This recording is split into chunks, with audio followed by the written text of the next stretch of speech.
دے دیا آپ نے چاکلیٹ سب کو؟ اس کو دیا اپنے بھائی کے لیے؟ نہیں دیا؟ ملیحہ کو اس کے بھائی کے لیے بھی دیا ہو؟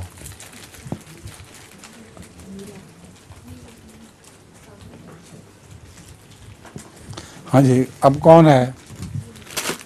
سوال آپ کا ہے؟ جی فرمائیے۔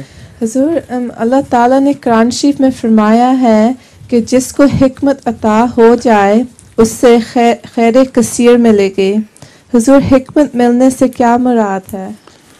یہ جتنے بھی سائنسز ہیں یہ حکمت ہیں، اور جو بھی سائنسدان ملک ہیں وہ بہت زیادہ امیر ہیں ان ملکوں سے جہاں سائنس کا علم کم ہے، تو حکمت ہی کے نتیجے میں ساری دولت ملتی ہے۔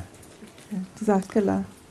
وَمَن یُؤْتَ الْحِکْمَتَ فَقَدْ أُوتِیَ خَیْرًا کَثِیرًا، کہ جس کو حکمت عطا کر دی جائے اس کو مال دولت بھی بڑا کثرت سے مل جاتا ہے۔